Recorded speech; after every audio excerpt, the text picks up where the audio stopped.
Hey there, welcome to CNT Collectibles. I am C. Hope you're doing well. This is your weekly sports card chart blast where we take a look at the price action of our favorite collectibles. Excuse me there.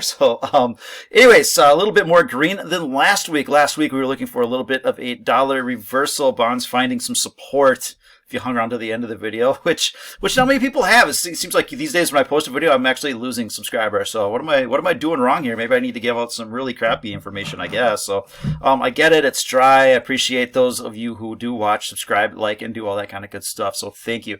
But anyways, yeah, looking for a bit of bounce in the indices. In the first 2 weeks of the, or first 2 days of the week, we certainly got that. Wednesday was a little bit muddled. Thursday started to get some rumblings of an employment report that may be good, and that's not what the markets are looking for these days. And so the last couple of days of the week were a little bit rougher. But for the stock or for the card indices, more green than we've seen in a bit. So the Culture 51, the Card Ladder 50, that's their 50 most pertinent cards that they've come up with, and in baseball entertainment they look good. So we'll take a look at a couple of those. We'll move into some baseball and some football. And then if you want to hang around at the end for some extra credit, we'll talk about what the Fed is thinking, and they're not at this point. So let's get into it a little bit here, and we'll start off with some of the Card Ladder 50, and Kevin Durant was one of the bigger movers in that particular index. So the trend does remain down that one, but he got a nice bounce at that 1110 area of support. So that's kind of your line in the sand, a bit of a one-off. But if you're a longer term, more patient investor, you want it to clear this downtrend line before you get too excited. But we're seeing that in some other areas here. So the LeBrons were one we looked at a couple weeks ago. So when you have this breakouts and some sort of retest, and that's kind of when you want to look at buying those. But for now, again, that trend remains down. We've had areas of support before, and they've not held. And so again, that's your line in the sand. If you're doing something with that particular card, Barry Sanders in a PSA 10 to 89 score with a nice rip, helping that particular index get some loft this week here, sitting at the top of the range here. So this is a card that's it's not inexpensive by any stretch here. So I think if you were patient, you could maybe save yourself a few $100 and put it into a Kobe Bryant in 1996. Is that 96? Yeah, Topps Chrome. And so bottom of the range is about $5,000. Is where we've seen some sells here. At the top of the range for now is $10,000. And so you're sitting at $6,800. You're closer to the lower end of that range, but the sales are fewer and fewer here. So you are seeing some volatility here. So be careful on that one, but I don't think you need to be the person that buys it at 10,000 right now. Let a few more buyers step in and push it up there, or be one of those buyers right now and then sell to the person at 10,000. I guess is how that could go. Luca Prism Silver 1750 is your line in the sand. It's sitting there a little bit above that. Got a little bit of a bounce off of that level here. So we've seen this card in the past sitting at a level of resistance. Said no thanks, and yeah, it's patience has been rewarded so far. So below this, you don't really want any part of it until you see some buying pick up and get together that next area of support. But for now, a risk reward does set up well if you care to manage it in that fashion. Bowman Chrome Tom Brady PSA 10 base. And so traveling down to an area, hard to say this is ultimate support, $10,000. It's a nice round number, and people like round numbers. But I remember back when our friend Dakota was doing live streams and this card came up, and someone was talking about it and like, oh my gosh, Brady's been on a roll, you got to buy it. And I said, no, wait a second. Seeing a little problems here, and they got smart, man. He just pulled it up and goes, all right, yep, I see it too. A little break of this trend line, and that was your sell, and your patience again has been rewarded. So again, $10,000. I understand. I don't know if it's a bottom or not. That's not how this works. It's just risk reward. So the risk reward sets up favorably, but if it breaks below this, then you've got a new risk reward. And if it goes below, then 10,000 is more of your upside. So you sell till you get closer to the 8 or something like that. Should this break, but some buying is stepping in here, and but who knows? Maybe he sells all of his Tom Brady rookie cards. Tom Brady himself, to make child support or whatever. Although Giselle's worth quite a bit more than him, so maybe it goes the other direction. Who knows here? So baseball, that index overall has been fairly flat. And volume's been declining a bit, so it's been picking up with a little bit more activity recently in the postseason. But that particular index has been pretty flat. I'm going to move myself out of the way because I think I have a few more of these. Yeah, we just move a little bit here. So football, same thing. We've had a level of support. I might just take myself off of this thing here. So Yeah, why do I have to even be on here in the first place? So whatever it is. So football breaking level support here, and volume's ticking down as well. So I think there's opportunities, but a lot of those cards are just continue to grind lower. Although we'll try our best to find some opportunities. Basketball breaking support and continues to grind lower. Although volume is getting into an area where it's been at least interesting, and with that season starting to pick up here, we'll see if we can start to get some buyers in here. So it looks like it may be stabilizing, but it's done nothing but make lower lows for the recent past here. So that particular index has gotten hammered. Hockey's holding in relatively well here, so getting a nice bounce off of volume support here, but the overall index, the database, the card ladder database of cards has been holding in and steadily grinding upwards. So there's been some pullbacks and things of that nature, but it continues to go from lower left to upper right. And the Pokemon index, look for a break on this one, and it has broken lower, and it continues to go lower. And that volume has really dried up on that particular index. All right, Aaron Judge. Here comes the Judge. Got a 60-second home run going to the playoffs. This is his refractor. Still one of the hotter cards in the market here. Testing support, and so we were looking at this one, I think it was last week or something like that, saying, all right, could be worth a little bit of a pop. Got a little bit of a pop here, but this is a card where it's kind of a buy the rumor, sell the news type thing. And, in the playoffs, you could have some relevance. Card could continue to go up, especially if he does some late season heroics. But I think if you're more patient, the offseason may present a little better buying opportunity. But for now, that risk reward sets up actually favorable for that card if you're willing to have a quick hook during the playoffs. So it gets a little bit tricky. Buy it off eBay and you get it it's in the mail and the buyer takes their time and all that kind of stuff. And then the playoffs are over. It's like, well, now what do I do with my Aaron Judge card? It's like, I don't know. So, but yeah, his long-term prospects have certainly changed, and I look forward to looking at him in the off-season. Albert Pujols also had some home run heroics, and his cards.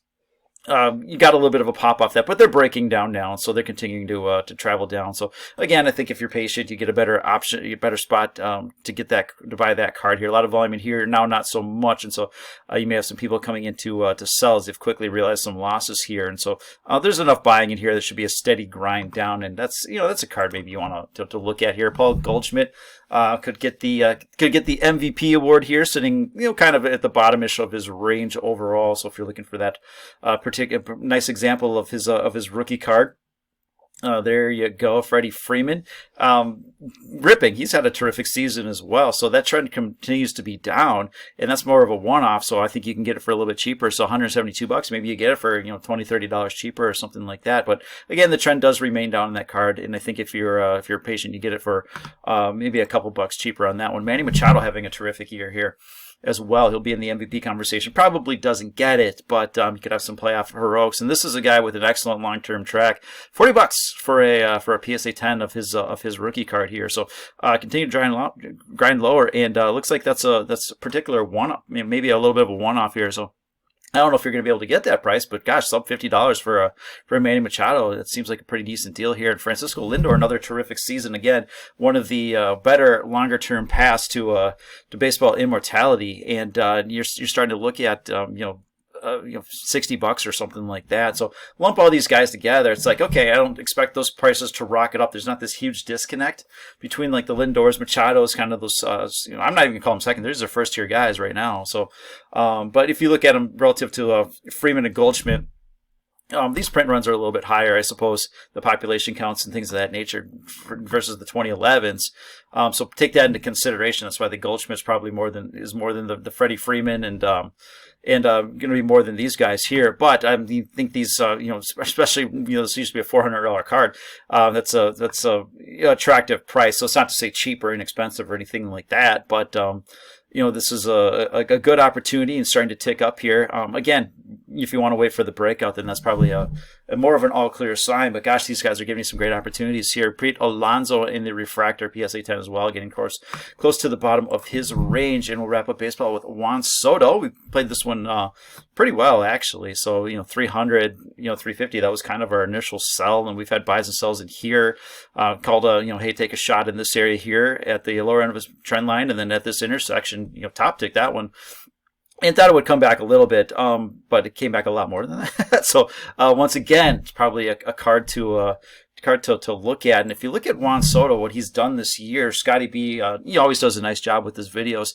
He talked about here's what's wrong with Juan Soto, and that's when we break down players, we cover a lot of the things that same things that he covers as well. So there were a couple things that I wanted to add to that, and what we're seeing is basically he's returning to what he did in 2019 with in terms of exit velocity, launch angle, and hard hit. One of the biggest differences is the ball is way different than 2019. So he's putting the ball in the air, but the exit velocity is not quite the same. So with Washington, you had a 90 mile per hour exit velocity, 92 mile per hour with San Diego, and in 2019 he was kind of commensurate with that, but that launch angle. He's putting the ball in the air just a little bit. It's a different ball. It's not going as far. And his timing's just a little bit off with that infield fly ball. So with Washington this year, he was sitting at about 9.5% of his at-bats were an infield fly ball, which is big for him. 4.5% in 2019. He usually squares up the ball really, really well. So he's been off all year. That timing's been off. And as you increase your launch angle a little bit, you're changing the angle of the bat. And really, what you try and do is keep the bat in the zone to meet the ball, meet that pitch. And so if the pitch is coming in here, you want to keep the bat in there and increase your chances for contact. Well, if the pitch is coming in here and you're uppercutting a little bit, you have less points of contact for the most part, and that's where you can ground it out or pop it up or do whatever. And that's kind of what he's doing here. So those infield flies. Combined with the hard hit, combined with not the same baseball as 2019, he really needs to hammer those line drives, and so he was doing that a little bit more here with San Diego. So I think there's some BABIP issues as well, and I think Scotty B referenced that. So there's some BABIP issues, but also the angle of his swing I think is just a little bit different, and that's what's leading to some inconsistent contact there. But that infield fly ball, right? Those are free outs. Don't want to do that, and so it's a timing thing. Believe he'll correct it, and I think I don't know if it starts in the playoffs here, but in the offseason, especially if those prices get much lower, probably a good time for Mr. Juan Soto. All right, market movers for football here. Jared Goff, sitting at the top of his range here. It's a very skinny range, not a lot of interest in this particular card, but he had himself a good week here at least, so if that's a card you're looking at, volume seems to be picking up just a little bit more than what we've had in the past here. So sales are coming in closer and closer together. So again, slightly trending upwards, which is not a bad sign here. So we'll see if he can get a breakout on that one. But it's Detroit, so don't count on it too much here. Russell Wilson has a downtrend in place here, and he's getting to an area before his monster breakup back in 2020, returning to the scene of the crime here. So again, you can be patient, wait for a breakout, but a lot of action here. People just kind of waiting for these big games, and the Thursday night is any indication they're going to keep waiting. So that was not a good game at all, not helping his case. So he may fall into this range. We'll see, but that trend remains down as well. So Patrick Mahomes, he had a good week here. He not finished yet. So a lot of wildness here. He had a lot of buying, and then it gets very, very thin, and that's when you kind of stay away. But now we're seeing a lot of volume pick up again, and so this kind of happens in persistent moves here. So sure, there's a lot of action in there, but that was a downtrend, and then it gets very thin, and again now a lot of clustered buying here. So we'll see what happens. But another one that's returning to the scene of the crime. A lot of these football cards moving in the same direction here. Josh Jacobs, if you want to take a kind of a spec play here, Ross Silver for $5, and he had himself a nice week. He's certainly capable of it, but he's not a guy I think people are going to think about all season here. And Mike Evans is 2014 Topps Chrome Refractor and a PSA 10, getting a little bit of love here as he had a solid week with Mr. Brady there. So nice little rip here, and it's still not the most expensive card here. So we're sitting at like $85 or something like that. And I just think his long-term prospects in the football thing. There's people that know this better than me, but they look really good compared to like a Justin Jefferson, whose silver is going to cost you. You're still in the $700 range here. So he had a nice pop to begin the season, up over $900.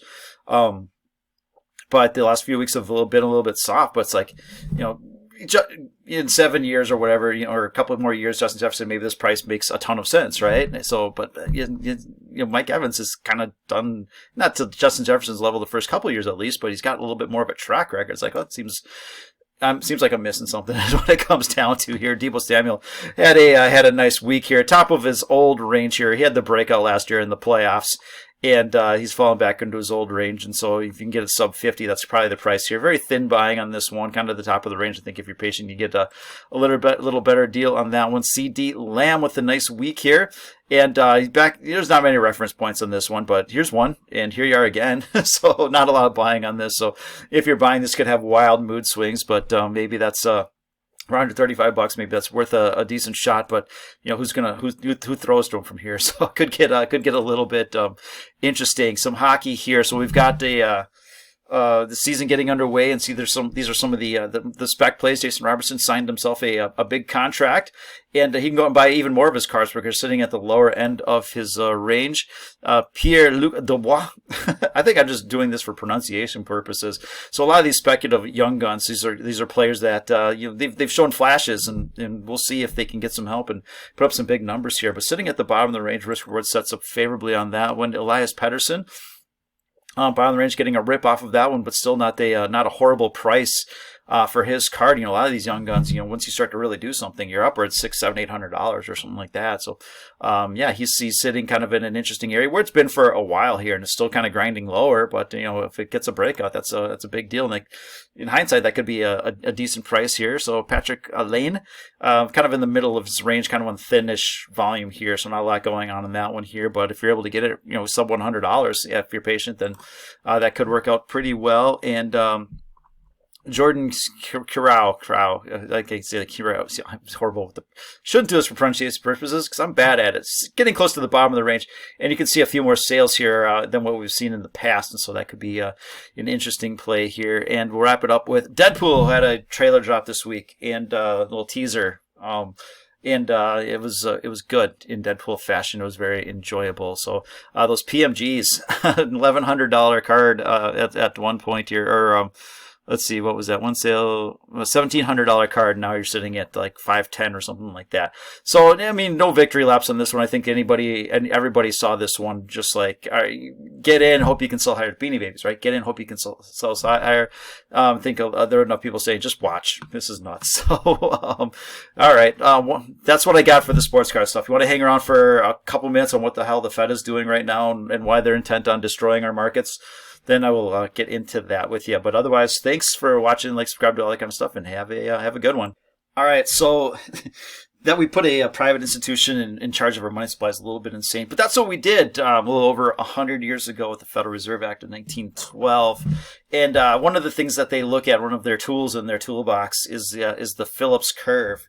And this was a study done by an economist. So that's a nice thing about being an economist. You can be wildly wrong on stuff, but you still get to name things after yourself here. So essentially, lower unemployment is associated with higher inflation, and higher unemployment is associated with lower inflation. And so really, this addresses the demand side of the equation. So what they're saying is more people that are working and earning money and spending money is going to have higher inflation. It's like, well, yeah, kind of, but it's a demand side of things. If you have supply to keep up with it, then you shouldn't have that higher inflation. But they're hell bent on creating 2% inflation because they think that's stable, and that destroys doubles the price of goods roughly every 24 years. And so the Phillips curve, this economist ran things back, to the 1800s up until the 1950s and said, hey, there's a really tight correlation between inflation and unemployment rates here. And that was kind of the case up in, there was a few data points that ticked that way, and you can see how that worked up until 1980, but there hasn't been tight correlations since then. It's been pretty loosely correlated. And so again, they're so focused on the demand side. So what they're saying right now is, well, geez, in order to lower inflation that they didn't see coming, okay, plenty of people are like, all this spending, it's gonna be inflationary. We're gonna have some problems, coming down the road. And they said, no, it's gonna be transitory. And it's like, duh, it's always transitory, right? So meaning temporary. Think of it this way.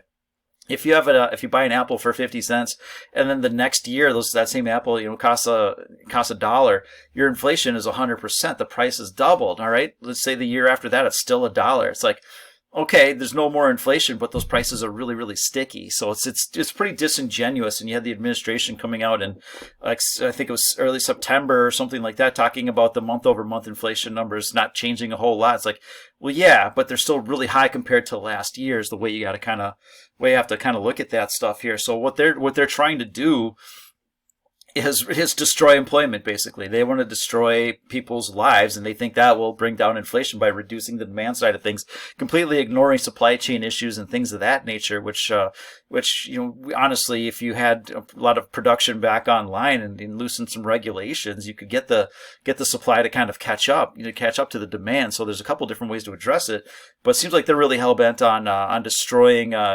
jobs. And so what we had this week was a little relief rally in this bear market, but as soon as the employment reports came out, and they were good employment reports, and kind of indicating that if we're in a recession, it's mildish, and they're saying, we can't have that. We can't have this growth. We're still going to have inflation with that growth, and we're going to continue our path of rising rates. And again, they're so far behind the curve, enter rant mode. They're so far behind here that they don't see what's going to happen, the effects of what they're doing, and there's a lag effect to what they do. So whenever they put a policy into place, it takes months and months, a couple of years really, for them to feel the effects. And so they were so far behind on cutting, and now they're so far behind on raising rates, but they keep doing it. It's like, can we just see what you've done is going to have an effect here? You see all these companies laying off more and more employees. It's like, that's going to have to work its way through the system. Take it easy here. And again, the market doesn't like those higher rates for the most part, just kind of screwing things up. It can handle lower rates, it can handle higher rates, it just can't handle these big moves all at once. And when you have these 75, 100% basis moves on a monthly basis or whatever, that's just too much too fast. So again, they don't know what they're doing. They still don't know what they're doing. But there was some rule that Congress passed that the Federal Reserve can't have investments in the market. And this was like last September or something like that, so a little over a year ago, which marked kind of the top of the equity market. So now they don't have an incentive. They don't have any skin in the game. They don't care at this point. They'll inflict as much pain as possible because they've lost all credibility, and they're going to do something or do anything they can to try and get it back. So, all right, that's what I got for you. If you stuck around this long, thanks again, and we'll talk to you later. Bye.